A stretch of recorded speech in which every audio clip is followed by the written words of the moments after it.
Corona की बात कर लेते हैं, जिसको लेकर अब देश में बीमारों के आंकड़े के साथ ही फिक्र की रफ्तार भी लगातार तेज होती जा रही है।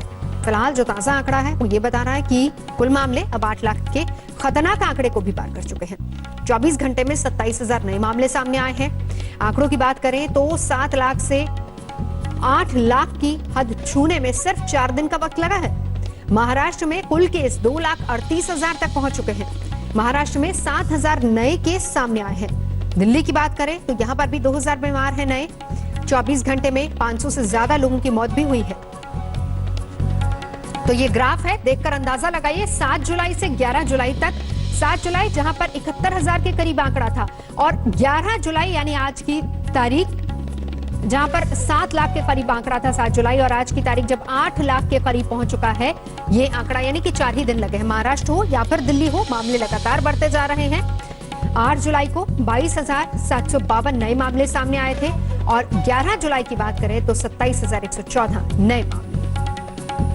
एक तरफ अगर 8 लाख का आंकड़ा या 8 लाख को कंपैरिजन करिए दुनिया से, दुनिया के अंदर शायद दूसरे नंबर पे है हमारी आबादी 135 करोड़, और उसके अंदर 8 लाख केसेस। उस 8 लाख में भी 5 लाख तो ठीक होके घर चले गए हैं।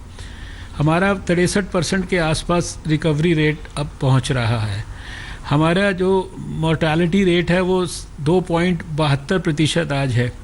यानी इन 3 लाख एक्टिव केसेस में से भी अधिकांश तो ठीक होकर आने वाले समय के अंदर घर जाने वाले हैं। हमें केसेस की नंबर की परवाह नहीं है। हम तो नंबर को बढ़ाने के लिए अपनी टेस्टिंग को हमने बढ़ाया। आज 2,70,000 तक जो है टेस्ट रोज़ भारत में हो रहे हैं। हम तो सारी सरकारों को कह रहे हैं खूब टेस्ट करिए, ज़्यादा से ज़्यादा टेस्ट करिए ताकि ज़्यादा से ज़्यादा केसेस डिटेक्ट हों, ठीक समय पर वो अस्पताल में जा सकें ताकि ठीक समय पे वो ठीक हो सकें। विश्वास है कि आने वाले समय के अंदर धीरे धीरे हम इस बीमारी के ऊपर पूरी तरह से काबू भी कर पाएंगे। इतने बड़े देश में आज तक कम्युनिटी ट्रांसमिशन नहीं हुआ है। कहीं छोटे छोटे पॉकेट्स हैं जहां कोई थोड़ा सा ज़्यादा ट्रांसमिशन लोकली हो सकता है। स्वास्थ्य मंत्री जानकारी दे रहे थे क्योंकि आबादी ज्यादा है, टेस्ट ज्यादा हो रहे हैं और शायद इसी वजह से आंकड़ा भी लगातार बढ़ता जा रहा है, लेकिन चिंता का विषय जरूर है।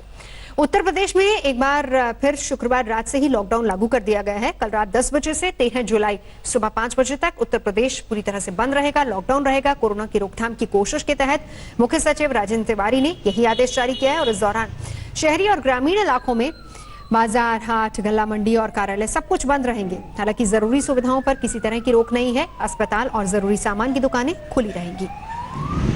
शय तस्वीरें लखनऊ हो, वाराणसी हो, मुरादाबाद हो, प्रयागराज हो, दिल्ली नोएडा बॉर्डर जहां पर सबसे ज्यादा गहन चेकिंग की जा रही है।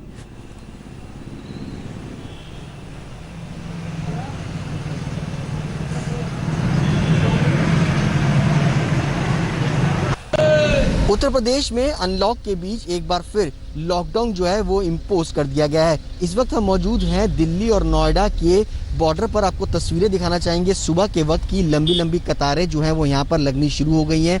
दरअसल अब नोएडा के अंदर अगर कहा जाए तो 3 दिन का लॉकडाउन जो है वो लगाया गया है फिर से, क्योंकि कोरोना का संक्रमण लगातार उत्तर प्रदेश के अंदर जिस तरीके से बढ़ रहा है, और ऐसे में उत्तर प्रदेश सरकार की तरफ से ये आदेश जारी किया गया कि अब एक बार फिर वीकेंड के चलते 3 दिन का लॉकडाउन जो है वो लगाया जाए। शुक्रवार देर रात से ही कल ये जो लॉकडाउन है उसकी शुरुआत हुई थी और सोमवार सुबह 5 बजे तक इसी तरीके के लॉकडाउन जो है वो बरकरार रहेगा, जिसमें किसी भी प्रकार के बाजार जो है वो नहीं खुलेंगे। लोगों को घर से ना निकलने की हिदायत जो है वो प्रशासन की तरफ से दी जा रही है।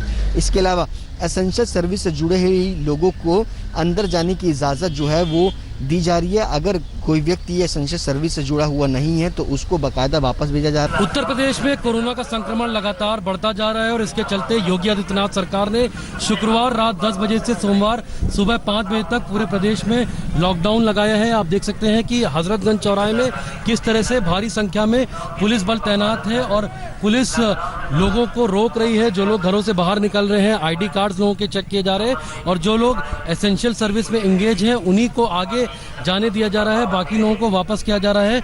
यहाँ पे वरिष्ठ पुलिस अधिकारी मौके पर मौजूद है और अनाउंसमेंट भी किया जा रहा है। लोगों को साफ तौर पर ये हिदायत दी जा रही है कि वे अपने घरों पर रहें। इस 3 दिन के लॉकडाउन पीरियड में केवल जो आवश्यक सेवाओं से जुड़ी जो दुकानें हैं वह खुली रहेंगी। ग्रोसरी स्टोर्स, मेडिकल स्टोर्स, फल और सब्जी मंडी खुली रहेंगी। बाकी जो अनावश्यक सेवाएं से जुड़ी जो दुकानें हैं वह बंद रहेंगी। मॉल्स, रेस्टोरेंट्स, प्राइवेट ऑफिसेज पूरी तरह से बंद रहेंगे। तो यहाँ पर आप देख सकते हैं कि किस तरह से सुरक्षा के कड़े इंतजाम पुलिस द्वारा किए गए हैं कि लोग लॉकडाउन का पालन करें। और उधर महाराष्ट्र में भी कोरोना केस लगातार बढ़ रहे हैं, लेकिन मुंबई के धारावी मॉडल ने दुनिया के सामने एक उदाहरण पेश किया है कि कैसे कोरोना से लड़ा जा सकता है। विश्व स्वास्थ्य संगठन ने कोरोना रोकने में धारावी मॉडल की तारीफ की है। There are many examples from around the world that have shown that even if the outbreak is very intense, it can still be brought back under control. And some of these examples are Italy, Spain, South Korea, and even in the Harvey, a densely packed area in the mega city of Mumbai. इस वक्त हम Asia's largest slum Dharavi में हैं, जहां के chase the virus policy की तारीफ world health organisation ने की है। इस पॉलिसी के तहत ट्रेसिंग, टेस्टिंग, ट्रीटिंग, इन चीज़ों का एक समीकरण बीएमसी ने बनाया था, जिसके चलते यहाँ पर पाए जाने वाले कोविड पॉजिटिव केसेस की संख्या जो है वो कम हो चुकी है। धारावी में इस वक्त अगर 2360 पॉजिटिव केसेस आ चुके हैं तो उसमें से 166 ही एक्टिव केसेस हैं। बाकी 1950 जो लोग हैं वो डिस्चार्ज होकर अपने अपने घर जा चुके हैं। एक ये बड़ी कामयाबी इस एजेंसी की मानी जा रही है। जब धारावी में कोविड के केसेस आना शुरू हुए थे तब यहाँ के प्रशासन ने एक प्रोएक्टिव अप्रोच अपनाई, यानी कि केसेस आने से अच्छा लोगों के घरों पर जाकर स्क्रीनिंग की गई। 3,60,000 लोगों की स्क्रीनिंग टोटल धारावी में की गई है और उसके बाद जो प्राइवेट डॉक्टर्स थे, जितने अवेलेबल रिसोर्सेज थे जैसे कि प्राइवेट हॉस्पिटल, उन सबको बीएमसी ने टेक ओवर कर इस प्रोएक्टिव स्क्रीनिंग में उनकी मदद ली।